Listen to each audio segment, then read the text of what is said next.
You found us through fly fishing. You'll stay for our passion and the community. Welcome to the Wet Fly Swing Podcast. Yeah, but he doesn't get it. How come fly fishermen don't get it? You only haul with the short power snap.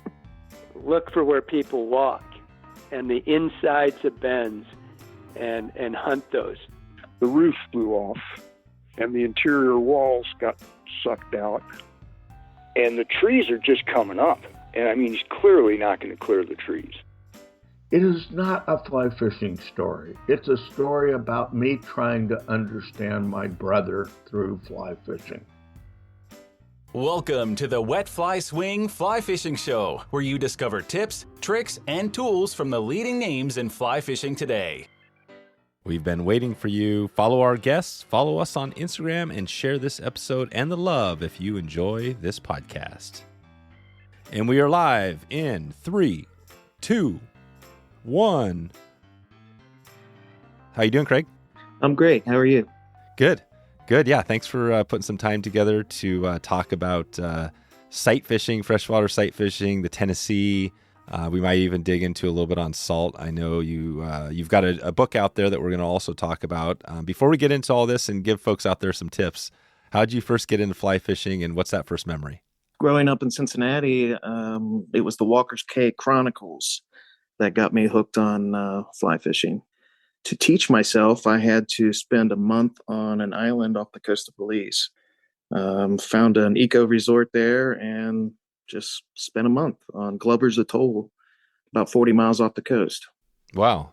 So this is interesting because you didn't just go to your nearby Ohio stream. You actually went to, why do you think you had to go to Belize to learn the fly fishing? Well, my parents taught me how to travel at a young age. I was already traveling and, watching the Walker's Cay Chronicles, living in Cincinnati, I wanted to do that saltwater sight fishing experience. And I like to teach myself things. It's hard for people to teach me things. So that's kind of how I got into it, was just, I bought a bunch of equipment and I spent a month, made some friends in the Belize Defense Force. And it was a good time. It was a good experience. And what was Belize like? I'm not sure when this was, but back then. This is a while ago. So about 20 years ago, right at the turn of the century. Glover's Atoll still is probably the most remote part of that country. So it was a small eco resort, which I still think is there. And they're still not into fishing at all. It's more like windsurfing, kayaking. But I knew it was an island. I knew it was in my price range. And it was some of the best bone fishing I've ever experienced. So the bonefish are about 8 pounds out there. So it was, bonefish is a great fish to teach yourself on. They're fairly aggressive, especially when they're not targeted by anybody. So yeah, that's how I got started. That's how you did it. And what was it about a lot of people, we've had a number of people talk about the Walker's Cay Chronicles. What was it about that show that really got you? And were there other shows like that out there during the time? Maybe the Spanish Fly, as well, with Jose Wahebe. Hopefully I pronounced that right. It was the challenge of it. I don't know. I mean, the Walker's Cay Chronicles kind of got poetic about it, maybe.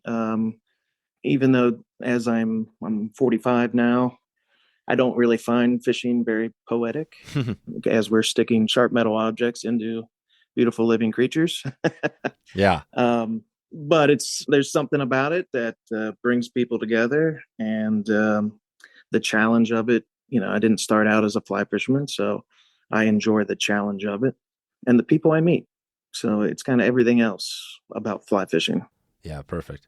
So take us into, you're there doing the salt. Did you do that for a number of years? At what point did you come back and make the connection over to back to North America, the Tennessee, and the stuff you're doing now?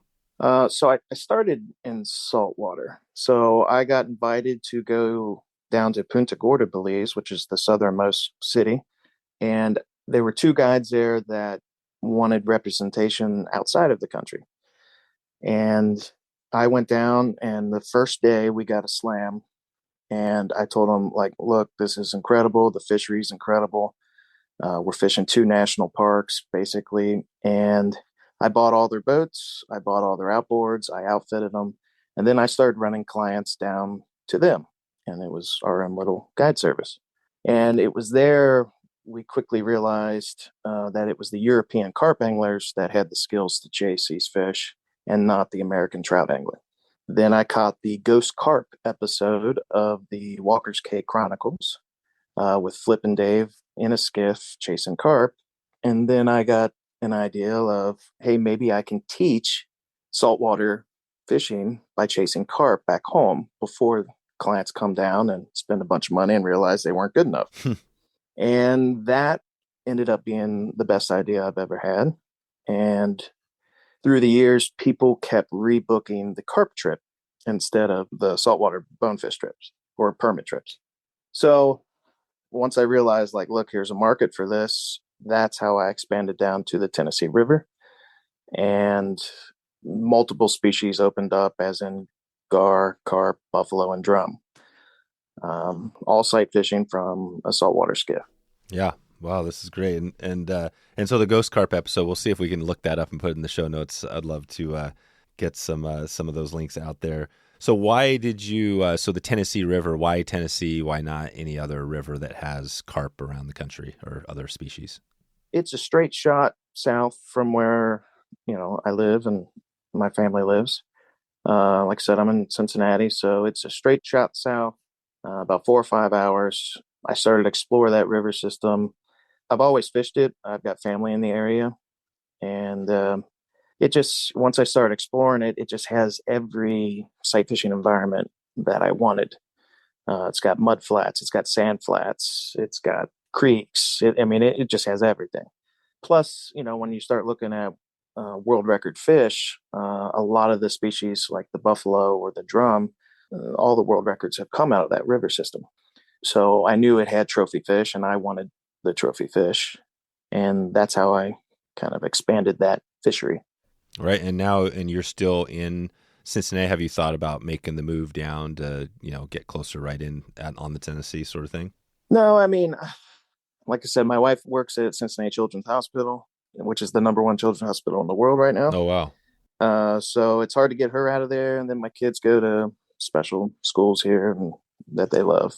Yeah, I hear you. Yeah, we have the same thing. It's kind of like, man, they say, what are the two biggest stressors? It's like moving, and I don't know what the other one is, but moving is not an easy thing, especially when you have a family, right? That's challenging. Yeah. Right. So you're in there. So when does your guiding season start? Do you kind of make the shift down there? Are you driving a lot? How's that look? No, I kind of, I have a place down there. So, I live down there throughout the summer. So June, July, and August are definitely the 3 best months, but I can start around Mother's Day to Halloween, depending on the temps of that year. So as long as the water temperature is above 60 degrees, we can fish. Okay. Right. So basically, if somebody's listening now and they're really interested or they're maybe down there, want to learn more, so June, July, August would be the time. And is there a good thing you would recommend if somebody wanted to connect with you and find out about trips? What's the easy way? The website, kneedeepexpeditions.com. Got a decent following on Instagram if you want to see a lot of more photos and video. But yeah, that's all I got. Yeah. Yeah. That's amazing. No, I think that what I hear a lot, we do a lot of these episodes, and I've heard that a number of times from people with other species. I think, I'm trying to think of the last one, basically like, I think Dry Fly John was talking about how he fishes in Alaska. He guides all year, but he comes back to his place in the Southeast and teaches people how to spay cast on his local rivers where nobody uses a spay rod. But people come there first to prep for the Alaska trip, and fishing for the big fish, kind of like what you're doing. So yeah, it makes sense. But now, is saltwater a thing? Or are you pretty much all Tennessee now, full deal? No, I still use Tennessee as a training tool because we get 200 shots a day. So I kind of train you by the shots. We will see 200 fish a day, June, July, and August. Between gar, carp, buffalo, and drum, it's all sight fishing. They're big fish, they're smart fish.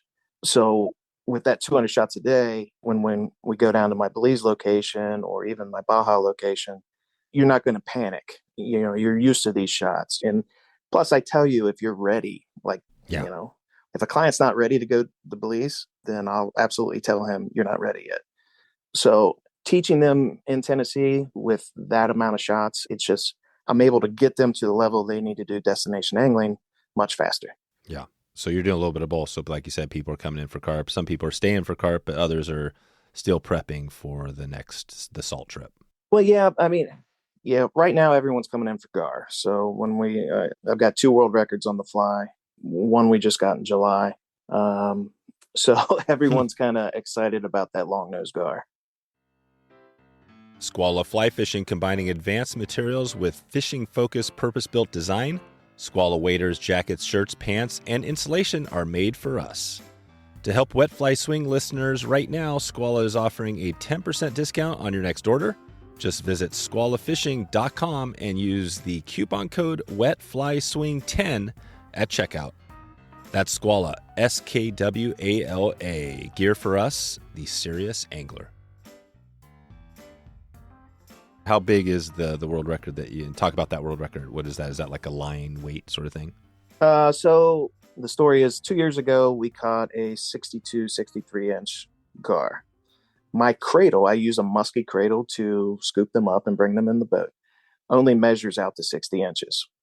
So I got that catch. We filmed everything. I got that catch certified by the IGFA for the client. It was a little piece of paper, $20, that kind of deal. Yeah. 2 months after that, the IGFA came out with a measuring device just for fly anglers, really, to get length records, fly length records. $100 to get this measuring device. So I went ahead and bought one, put it on the boat, because we see world records. My expeditions last about 3 days down there, 3 fishing days, 4 nights. And in those 3 days, we normally see a world record.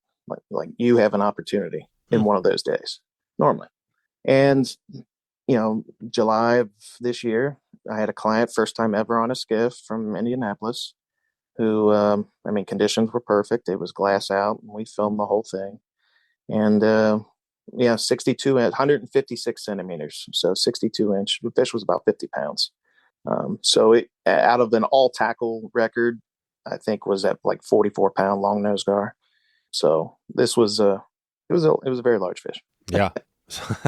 So this is awesome. And the trips you do, well, let's first talk about the measuring device. Now, what is this thing called? Where can people get? Is this for all species? Yeah, it's for every species. You can go, and it's fairly new category for the IGFA, but it allows you not to kill the fish. You don't have to kill the fish. So, and it's basically a right angle piece of plastic that you put the nose of the fish on, and then it's big, long tape measure. I mean, it's long. Like you could do billfish on it if you wanted to. It's a big measuring device, and for $100, and if you're interested in world records. Yeah. And this is something where you have it in the boat, or can you do this while the fish is in the water, sitting there on the bank sort of thing? It's just imagine a very large 6-inch wide tape measure. Gotcha. Cool. Okay. So we'll try to find that link to let people take a look at that. And then, so your 3 days, it sounds like, so down in the Tennessee, so you're doing kind of multi-day trips. Is that typically what people would set up, or how's that look? Yeah. The typical expedition is 3 days, 4 nights. I have an RV there that sometimes I'll offer for I call it my mobile fly fishing lodge. So if my fishery gets blown out, I can move further down the river. It's not a big deal.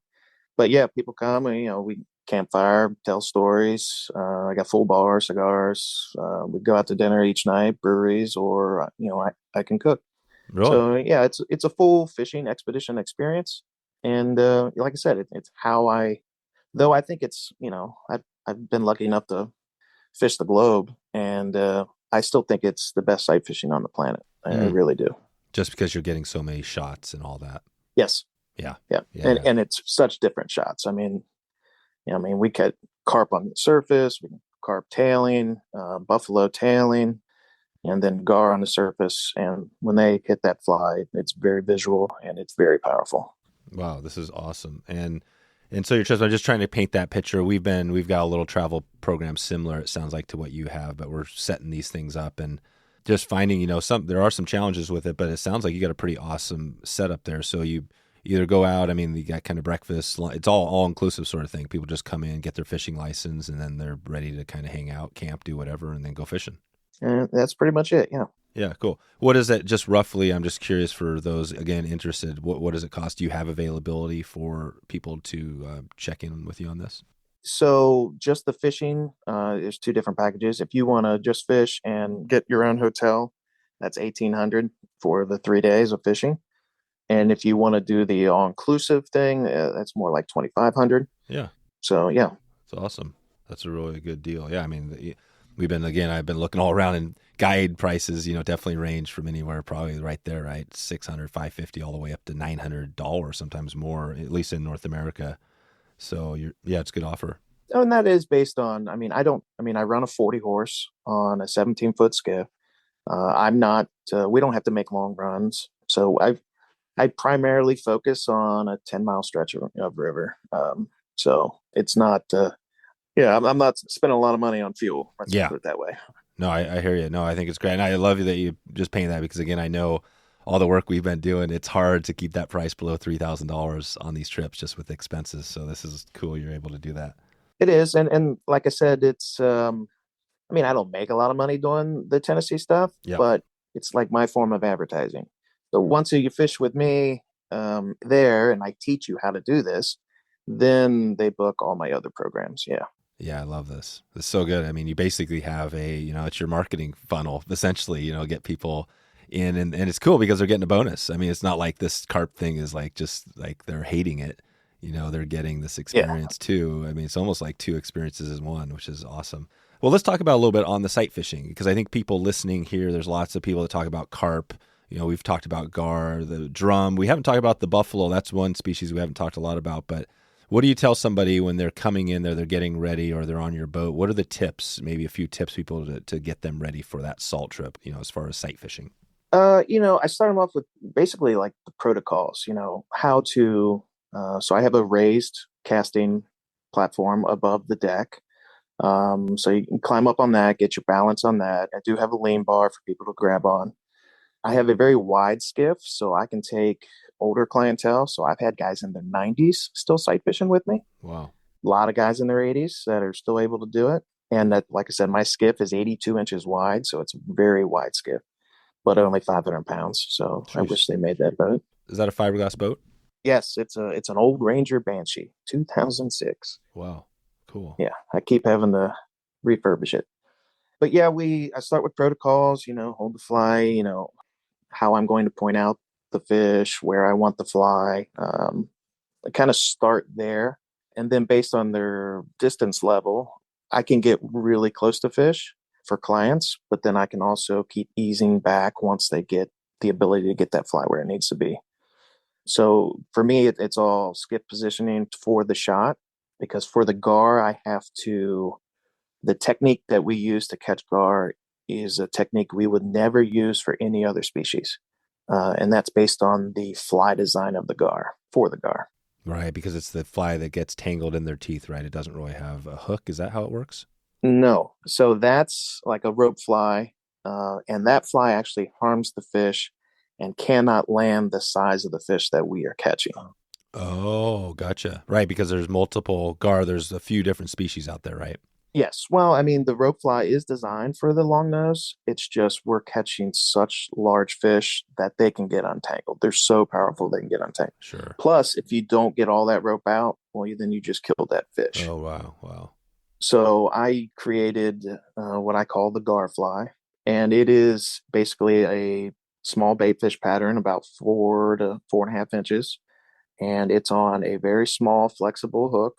And there is a treble hook connected with Power Pro to the main hook, 30-pound Power Pro.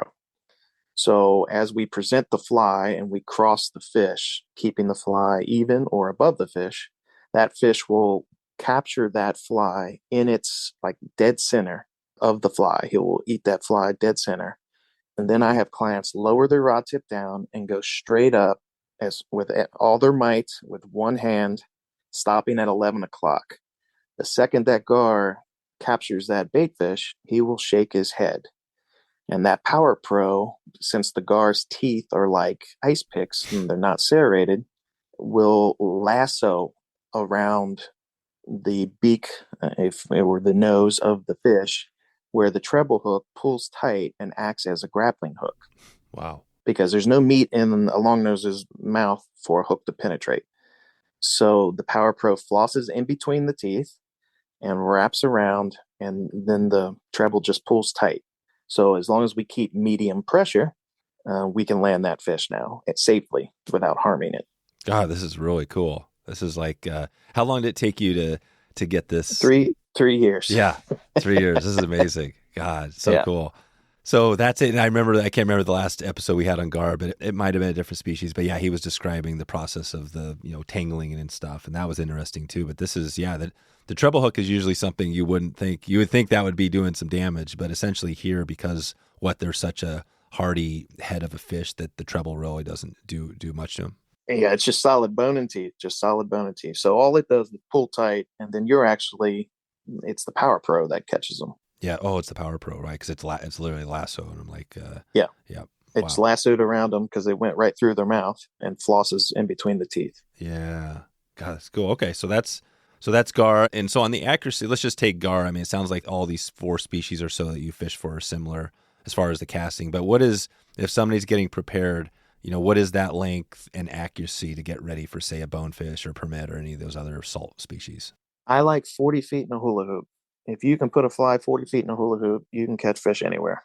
Oh, I like that. Yeah, like a large hula hoop or just any hula hoop. It's bigger than a pipe plate. Yeah. Carp is, you need that paper plate. But if you have the skill to catch or to consistently put a fly 40 feet in a hula hoop, then the guide should be able to get you on fish. Oh, right. Yeah, get a little, like you said, if he's can't cast, get a little closer, and then then he's going to be more accurate, that sort of thing. Yeah. Plus with the opportunities. So for me, 40 feet in a hula hoop, if we will miss fish after fish after fish. It's no big deal because there's so many more fish. There's a fish every 50 feet. Oh, right. Oh, wow. So yeah, you're not worried about that's not your one shot for the day. Yes. So yeah, for freshwater. Now saltwater, that's completely different, but yeah. Yeah. Okay. That's it. Wow. This is good. So, and let's take us to the deck. So you're on the deck, and what is the hardest out of those species? I think you mentioned, what are the 4 so that you target out there in freshwater? Buffalo's by far the hardest. So I can only target, so being up as high as I am, I've been able to discover a few things throughout the year. All these fish on high ultraviolet days, high UV days, are on the surface and absorbing as much ultraviolet as they can. So buffalo will school up in schools of hundreds. And, I got videos all over Instagram and whatnot. And they just sit there in sun. Well, a buffalo's mouth is ventrally located. So it's located on the bottom of their face. So they can only feed downward. So all those fish I see on the surface, I cannot target because they physically can't eat a fly unless it's on the bottom. And they feed like vacuum cleaners. So when I'm targeting buffalo, I can only target them on the sand flats because they can't see very well. And I don't scent flies. So they have to be able to, on the sand, see a dark colored fly pop in front of it. And then they just kind of vacuum it in. And they have very, very small mouths. So I have to downsize my carp fly, which mainly is what we use because wherever we find buffalo, we find carp as well. If I really just wanted to target buffalo, then I'd have to downsize the fly to like a size 8. Back again here with Daniel from Northern Rockies Adventures. Today, Daniel's going to share some more Northern BC fishing tips. How's it going, Daniel? Doing great, as always, and always happy to talk fishing. So today we're going to find out when to fly fish Northern BC. So talk about that. When's the best time? If people are thinking they've never been up there, they want to do a trip, when should we be heading out? I feel like our most prolific hatch is actually probably the caddis hatch. We do have a fairly strong mayfly hatch as well too, but really the caddis is the go-to, especially coming in August. I find that's the fish just kind of key in a bit more on caddis patterns. The other interesting one is all the way up until September, since we have such a long winter, the fish are eager to bite, so we can fish right up into mid-September, no problem. We could go further, but there is weather constraints at that stage. We start getting ice and snow, and the fishing may be good, but it doesn't make for very enjoyable fishing at times. So we're going to be talking more about this on an upcoming episode 540. This will be an awesome episode where we're going to dig deeper into all of this. Right now, people can go out to nradventures.com/wetflyswing if they want to look more into your operation. And until then, Daniel, thanks for your time today.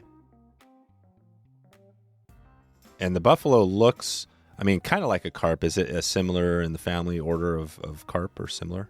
Well, the buffalo's native, so there's 3 species. There's the smallmouth and the black buffalo, which have the ventrally located mouths on the bottom. The big mouth buffalo has a mouth more like a common carp. So a common carp can feed at every level of the water column, where the smallmouth buffalo and the black buffalo have to feed on the bottom. I gotcha. So and which is the species you're targeting there? All of them. Oh, you have all of them. Yeah, so you have the small. So the smallmouth, it looks kind of like a sucker's mouth sort of thing. And then the big mouth has just that normal carp type mouth, which is right in front. Yes. And the big mouth is what I have the fewest of. So it's the smallmouth and the black buffalo is what we normally target. Yeah. I see. Okay. Good. If we wanted to target them. Yeah. And those are the hardest mainly because there's just not as many or they're harder to catch. No, there's a lot of them. In fact, there's more buffalo than anything else. And especially in the Tennessee River, because they're also a filter fish. So they like those fish in there. But yeah, they're harder to catch because their mouths are small. I don't scent the flies, so they're harder to catch because they don't see very well either. Yeah. I know in saltwater, the wind can be a factor. Is that something that you guys have a lot of out there that people are learning around? I don't have a lot of wind. In fact, this was the windiest year I can remember. When there is wind, I cannot target gar. So that's something you keep in mind. But, throughout the summer months, it's very steady weather and it is hot, but the hotter, the better. I want temps in the 100 degrees. Yeah. The hotter, the better. And why is that? Fish are on the surface more. Yeah, that's it. They just want the sun. And it's interesting because they're down, the hotter, so more sun, and they're just trying to, I guess that's it. They're warming up. What happens when it's colder out there during those summer months? You get a little cold front. The carp still feed. The gar do not. They lay on the bottom and just wait for that ultraviolet day. Because once they expend the energy to feed, and they're feeding on giant shad, then they lay up and re-energize is what I call it with the ultraviolet. Right on. So again, let's take it back to the boat. So you're sitting there, you're getting them prepared. Are you talking to them saying, hey, there's a gar, there's this other species, or you just say cast there at 11 o'clock and go for it? No. So, we're different fly for each species. So we're targeting whatever fly rod that we have. I don't start targeting gar until the afternoon. So we normally start a day by just carp and buffalo on the flats, whether we start in a creek flat. We have these red clay flats that I'd like to start with, especially with new guys, because they see this giant red puff of clay come up. So it's very, it's impossible to not see it. So I start there and then we move over to, just maybe some surface fish. You can get into a creek channel and you'll see these in about 5 feet of water. You'll just see this bubble that looks like a spring come bubbling up from the water. Well, if you sit there and you wait, that fish will pop up on the surface right at the last, as soon as he's done feeding. And then we can target that fish on the surface. So I only have one carp fly on the boat, and it's the only carp fly I've ever used. And it's just a simple little, marabou puff with some astaz on it. And they're opportunistic feeders, being a fish that big. If something is presented properly, and they're going to eat it. I've never, other than them focused on like mulberries or cicadas or something, those fish rooting around will eat whatever pops up. Okay. And is buffalo similar? Yes.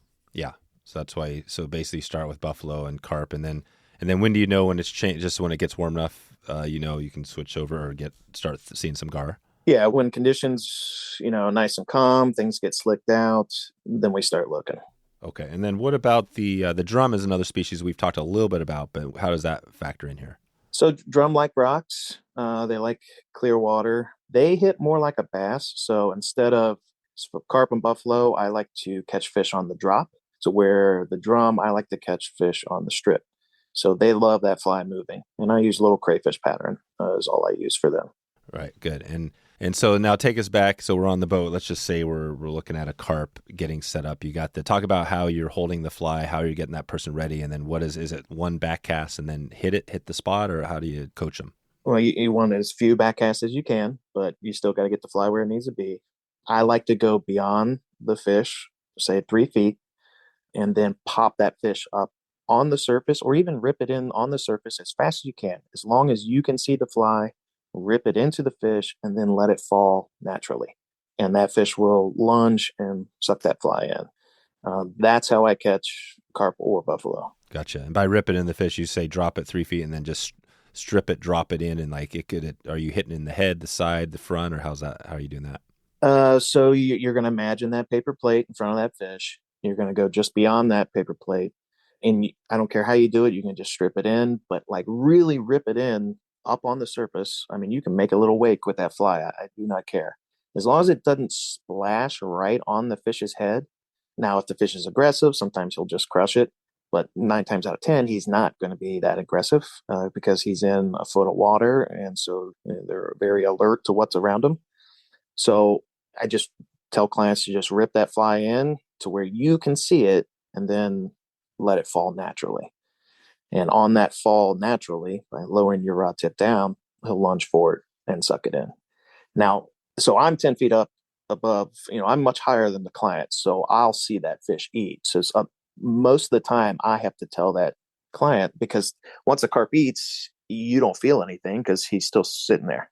He just chewing on it. So he's not moving. So you didn't feel anything.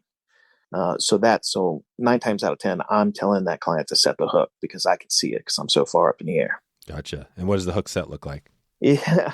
So I call it so I've never trout fished a day in my life. Oh, wow. Never. You've never trout fished ever? Never. I've been a fly fishing guide for 20 years. That's sweet. Not one single day have I ever trout fished. So I can't call it a trout set because I really don't know what a trout set is. So I call it the Walmart set. So when you watch those bass fishing shows on TV, they're ripping lips. That's my hook set. I like to rip lips on carp. I do not like the strip set because the carp isn't moving. Does that make sense? Yeah. So the carp is just sitting there. If you strip it, you're going to pull it out of its mouth potentially. That's right. So, but if you jam them the opposite way of whatever that fish is facing, then you're jamming the hook into its mouth, not pulling it out.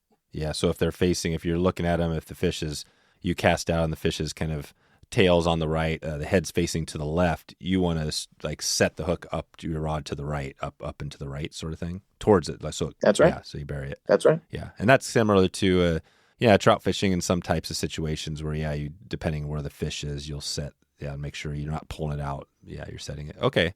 And then why on the salt? So that's a different thing. Now you're teaching people, some of these people come to salt for the most part, it is a strip set, right? Is that a hard thing? Or are you talking about that? It's always a strip set. So, you can still catch fish by jamming them, but you definitely want a strip set because when a saltwater fish eats that fly, he's immediately turned. Yeah, he's turning. Yeah. So that's why the strip set is way better and faster. Yeah. Okay. So basically carp, buffalo, well, gars probably a little different, but drum, those are all pretty much, you're setting like a strong super, you're ripping lips. Yep. I call it the Walmart set. I don't know if that's PC or not. Yeah. But The Walmart set. Yeah. I'm trying to figure that out. Like, what does that exactly mean? I think it's, well, you just, the bass guys, they shop at Walmart. I don't know. Gotcha. Yeah. Or team Walmart. Yeah. I don't know. Well, it's interesting with Walmart because I shop at Walmart too. I think a lot of people, it's one of those stores that not always, but I've been at Walmart plenty of times. It's one of those things where, in fact, I just bought a cooler, one of those, extreme whatever coolers. And, but yeah, so Walmart's Walmart. But, okay, well, what else do we need to know about this? What would be some tips if somebody's thinking sight fishing, they want to really kind of maybe learn a few more things they can kind of work on? What else would you tell them to get ready for either, I guess, this freshwater or a saltwater trip? Well, experience is the only thing that is going to help you become better. So finding a guide and getting on the water, because it's spotting fish seems to be the trouble with most clients, is being able to see that fish. So I tell people to relax your eye and constantly scan. Never focus on one area. Relax your eyes. Just keep scanning back and forth, and your brain will pick up the thing that stands out. So if you're scanning the water, just keep your eyes relaxed, and your brain will pick up something that is irregular out there. And that's how I spot fish. Right. And is spotting fish for freshwater and saltwater, is it pretty much the same tips? Freshwater is actually harder because the water is not as clear. So saltwater is much easier to spot fish. Gotcha. So if you can spot fish on these freshwater trips, you're going to be good for salt. Yeah, absolutely. Yeah. Okay. And what are, as far as again, I think this sounds like a thing, type of fishery that you really need a boat. It sounds like you probably need a guide to do this. Are there folks out there doing this on their own, kind of in boats, or is it really you need a skiff and the full deal to do this right? To do it right, you need a skiff. You need to be elevated. So the name of my book is 10 feet above water. So on my platform, it's, say it's 4 feet up, I'm another 6 feet tall. So if I was stretching myself a little bit, but yeah, so 10 feet up in the air. And it's not a one person deal. You need someone to pole the boat. You can use a trolling motor to a certain aspect for chasing gar in slightly deeper water. But to pull the flats, you got to have someone pulling and spotting fish, and then you have an angler up front. So yeah. Do you see a lot of people with boats similar to what you have out there? No, I don't see skiffs. No, you don't. So this is unique. Yeah, you're doing a unique thing. Now, I don't know the Tennessee that well. I mean, I know it's a pretty popular basin river, right? Yeah, you got your. So it's 650 miles long. Wow. Like say it starts in Knoxville, drops all the way down to Chattanooga, through Alabama, back up through the other side of Tennessee, forms Kentucky Lake and the land between the lakes, and then dumps into the Ohio. And it's got 9 major reservoirs on it. Wow. It's run by the TVA, which basically powers everything east of the Mississippi. So, yeah, it's an unlimited body. I mean, I couldn't fish at all. Like my whole life, I couldn't fish at all. No, it's 650 miles is gigantic. So right, and we've kind of hit on some topics around it, but never really gone deep, to these species. So it's really cool to hear this. What one other question on, just finding fish. So when you're out there, if somebody was out there, how do you find the carp, the gar, the drum when you're out there? I mean, I know you probably know where everything's at now, but what would a new person be looking for? If I was exploring new water, I always start with an iPad. You got to have satellite imaging because along the Tennessee River, there are these channels that'll lead into a giant, massive slough or big cove. And it just blends in so well with the shoreline along the river section of these lakes. I mean, basically the Tennessee River is just 9 major reservoirs connected by the Tennessee River. So you just drop a flag and then head, with your phone or whatever, and just head to that area. And then you can work your way back from there. And then you find these giant flats. So, that's how I'm exploring new waters, always with an iPad. And then obviously you use Navionics. And then you just, you find the shallow water and you start bowling. Yeah. And start doing it. So that's it. Find the shallow water and you will probably find the fish eventually. Yeah, and there's different things. Gar like 5 feet of water, and they like flat calm water. So if you find some wind protected areas, start trolling real slow through them, and you can find an occasional school. Yeah, and carp, what's their perfect depth and conditions? Carp, there's so many of them. They feed. They're never. I mean, they're just constantly feeding on different things. So again, they don't like wind. So if it's real windy out in the main body of water, then just keep heading as far up a creek or, any wind protected area the fish like. Right. Okay. And then I'm assuming drum, probably none of them love the wind, or do any of them are okay with the wind? Drum just like rocks. So they don't really care about the wind. Wind does make things harder to spot, but they like rocks. You find rocks, you can find drum. Talk about your book. Describe that. What's the title, and what haven't we covered that maybe your book covers, or, talk about your book a little bit here. Book's called 10 Feet Above Water. It is an ebook. It's got an hour's worth of video that is collaborating and instructional. It's exclusively on Apple Books, and it is what I did during COVID. So I still had a few clients show up during COVID, so I wrote about those expeditions.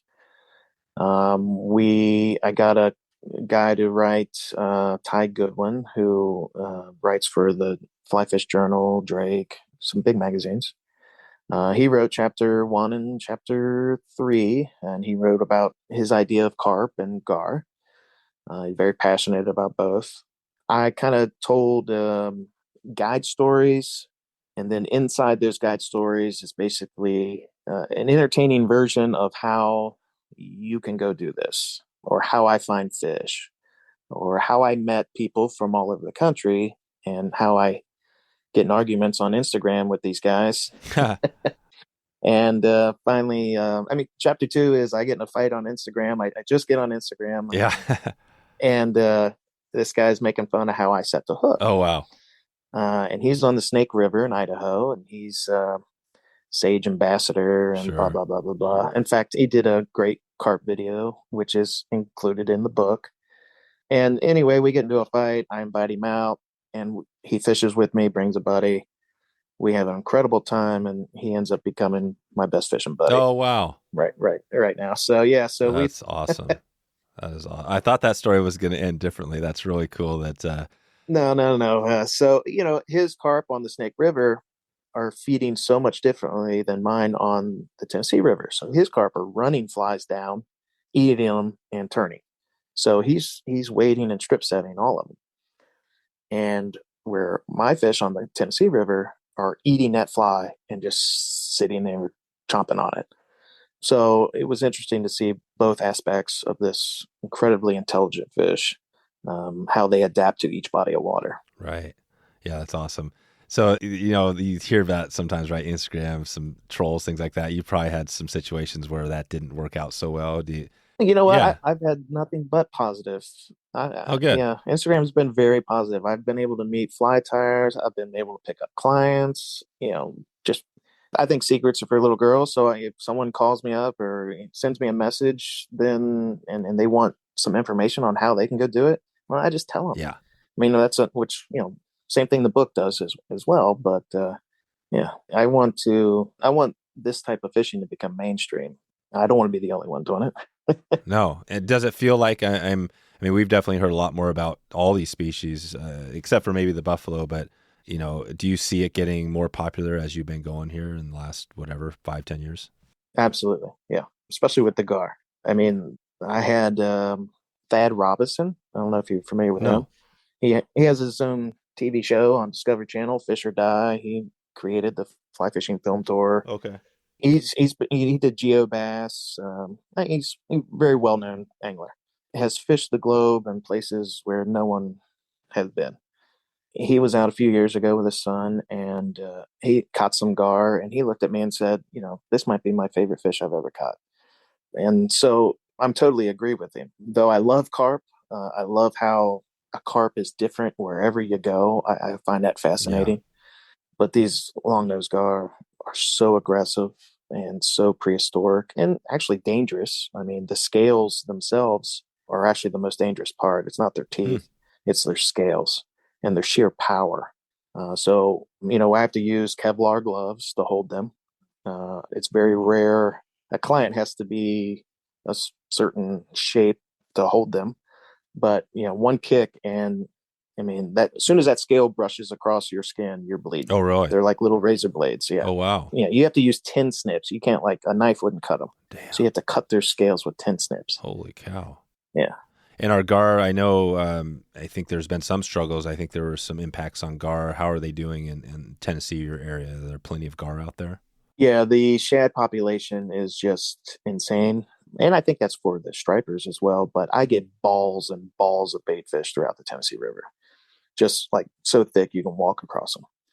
So it's all based on forage. So they have calm water and moving water, and it just unlimited amount of forage. Right. So there's no short supply or conservation major issues or things to think about for gar.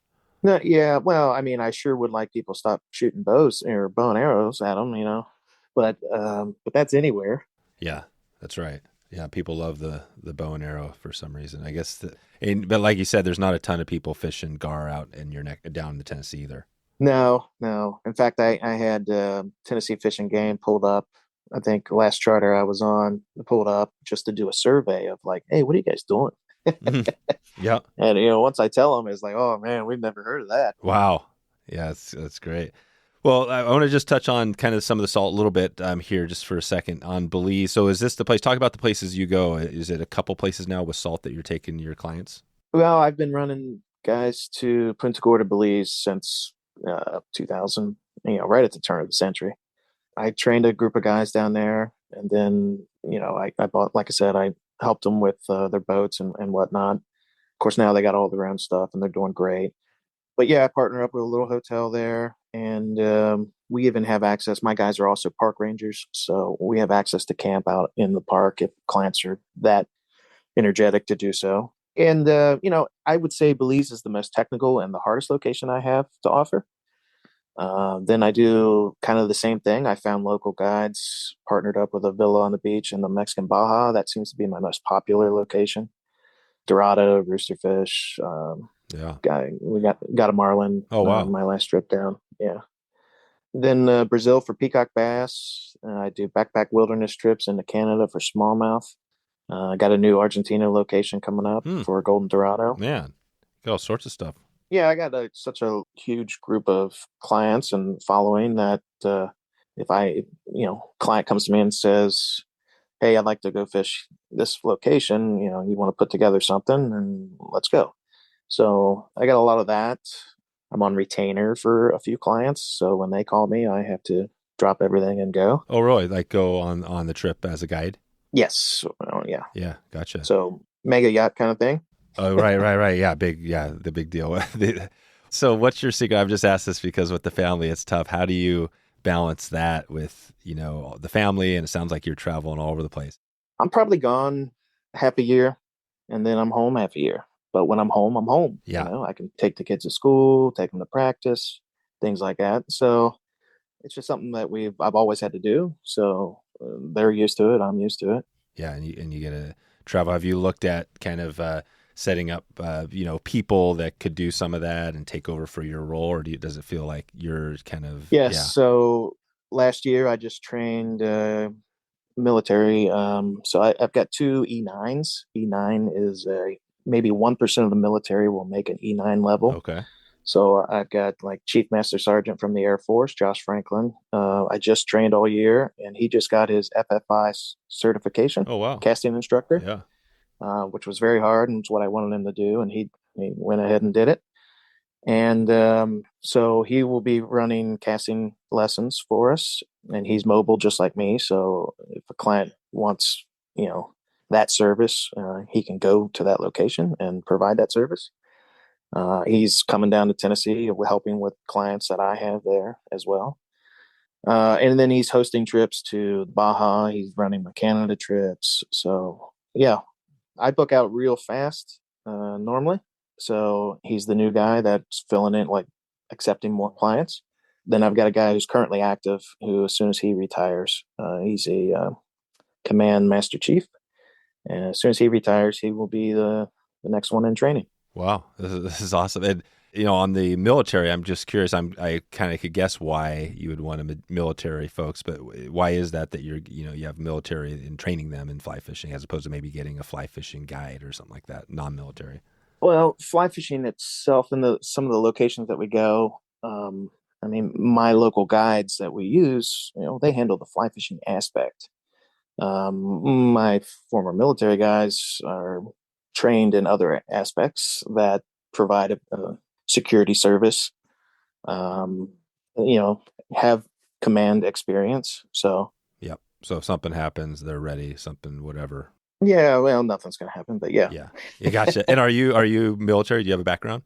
I do not. No, I'm a fly fishing guide, only. Wow. And so how do you find, kind of some of these, are these just folks in your local area, or how do you track down a military E9? Josh was a client who read my book, booked a few trips, and we got to talking and become close. And, they're retired already, so they have time. Yeah, it makes sense. Total sense. Yeah, I think that's the best. Some of your the best employees, right, come from people that love your stuff or in it already. Yeah.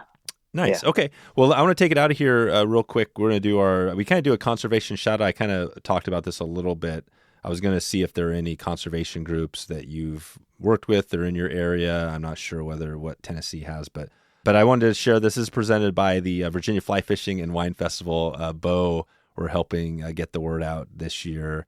I think that's not too far from you, but I just wanted... No, I've done Bo's show. Yeah, it's a great show. Oh, you have? Oh, awesome. Oh, yeah. Oh, good. So maybe you could give us a little rundown, because I haven't been to it, although I'm going to be there this year, and I know like Tom Rosenbauer is going to be there and other folks. But yeah, what is it about Bo's show? I've heard a lot of how unique it is. What do you love about it? Well, first off, Bo's a great guy. I think he was a former paramedic. The show itself is great. The location's great. The people were great. The beer he brings in is absolutely phenomenal. I'm a beer guy, so... Oh, yeah. Now, is this the Texas or the Virginia? The Virginia. Oh, okay. Yeah. I haven't done the Texas place yet. It's a tiramisu stout. Can't think of the name of it, but it's incredible. So you got to try that when you're there.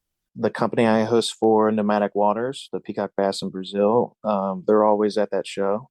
Yeah, it's just it's a large show, and it's I can't say it's a great show. Perfect. No, that's awesome, and like I said, I'm excited to get down there as well and connect with some people out there. And I think Bo's book, he talked about that on the podcast. We had him on, and it was really, literally, I haven't had a lot of people cry on the podcast, but he kind of broke down a few times. And I think his book is out. He talked to some veterans and the stories, some of those amazing stories. So we'll maybe put a link to that if that's available now as well. But so let's go on the conservation. Do you have any conservation groups you know of? I mean, there's a ton of like Trout Unlimited, folks like that around the country for either Tennessee or anybody around the country, world sort of thing.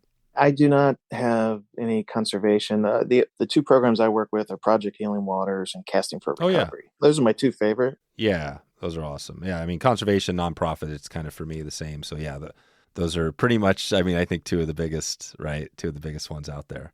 Yeah, Casting for Recovery I lost my mom to breast cancer at the age of 60. And right after that, they allowed me to come and help at one of their retreats. And that was a big benefit to me personally. But so, yeah, both organizations are phenomenal. And I do write about that in the book. I had two ambassadors on that kind of tell their stories. And then the story of them fishing on my boat in Tennessee is also in my book. So, well, I think like always, we can't cover everything here today, but I want to take away with this kind of a rapid fire round here, and maybe just start us off with the kind of resources. You have a great resource. It sounds like are there other good resources out there? It sounds like you've kind of taught yourself, but as far as gar, carp, are there any folks that are out there doing this that you maybe fish with, or other people they can check out? As far as gar and carp, no, I don't know of anybody else. Yeah, that's it. So you're kind of a solo. Like you said from the start, you've trained yourself.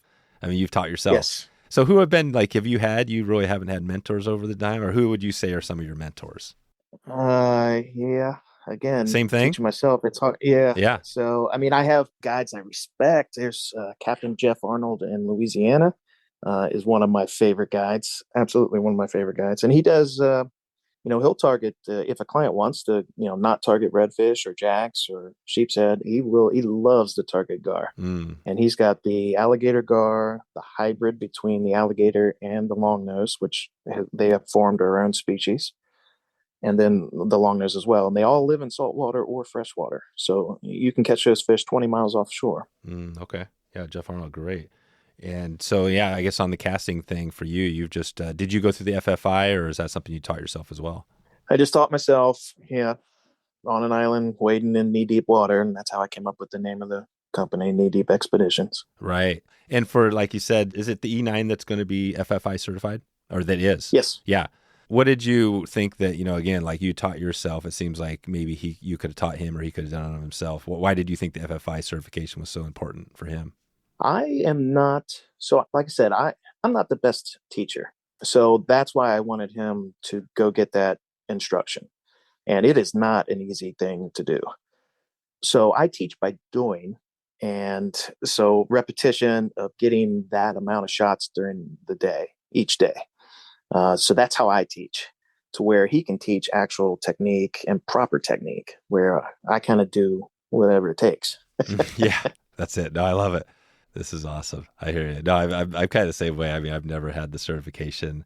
I'm an okay caster, but not as good as most. And but yeah, the FFI I think is important. I mean, for me, if I really wanted to take it to the next level, I'd probably do that. But good. Okay. Well, a couple more as before we get out of here.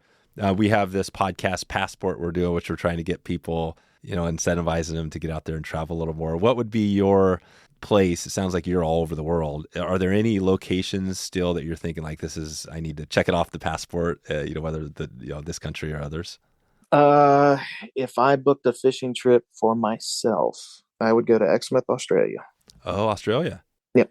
I would love to fish with Jono Shale in Exmouth, Australia. Okay. Yeah. And how do you spell that? Exmouth? EXMOUTH.